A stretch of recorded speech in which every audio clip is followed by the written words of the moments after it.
Okay, Dr. RJB here again, and I wanted to talk a little bit about interval training. The interval training is something that some of the endurance athletes go through to get in shape. Usually, getting in shape for a race, or maybe getting in shape after being off of their sport for a period of time. They use interval training to kind of catch up.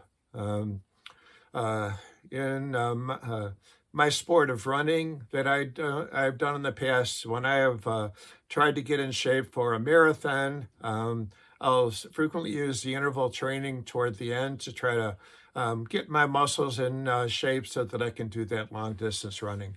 Um, Now, how intervals work is this.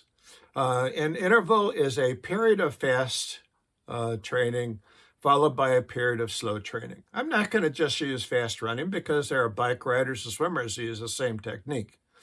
So you do a period of something fast and then period of something slow.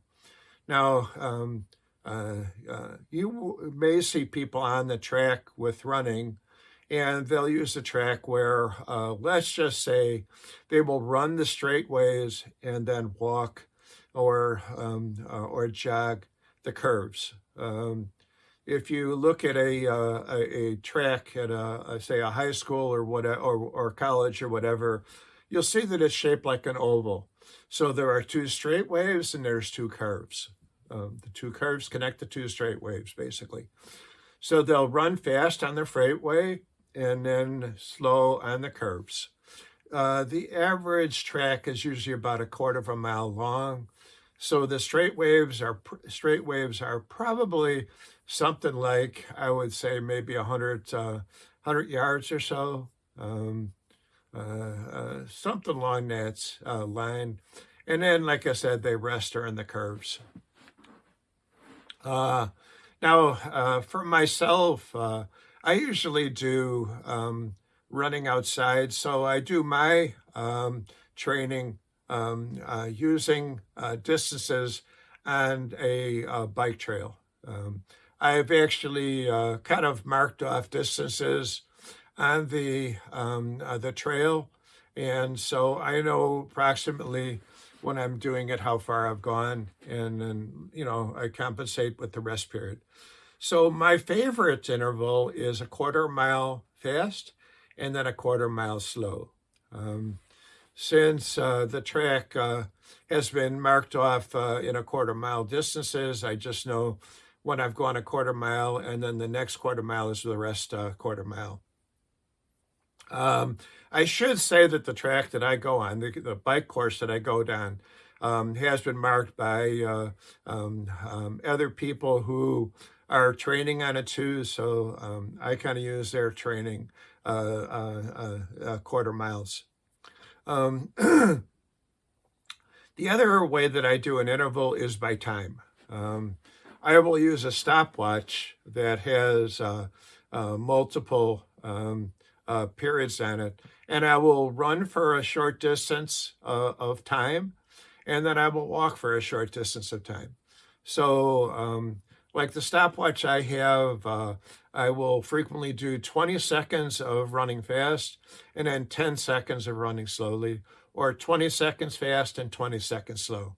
And so basically, my stopwatch will beep when the 20 seconds are done, and then will beep when the rest interval is done. And so by just waiting for the beeps, I know when to start and stop the fast or the slow periods. It's another way of doing the intervals. Because they're so short, 20 seconds is so short, I can run much faster than I can when I'm doing the quarter mile interval. Now, you can do the same thing, like I said, on a bike. You could do quarter mile intervals on the bike. You could do mile intervals on the bike, since you're on the bike, and a bike takes a little bit less energy to do than the running, since you're not fighting gravity on the bike. Swimming is frequently what they'll do is a lap fast, and then a lap slow. So again, it just depends on the measurement of the distance or time, basically. Um, the way that this works, when you're going fast, it basically conditions the muscles to be able to react quickly. And so you will pick up your speed by doing the intervals. And that's what people have noticed. You need a certain amount of long distance running when you're training for a race. But then toward the end, you want to do the fast training to get your speed up. And like I said, for bike racers and swimming racers, same kind of thing. So this is kind of the basis of interval training. It's either timed or it's measured by distance, and it's always followed by a period of rest. Okay, take care.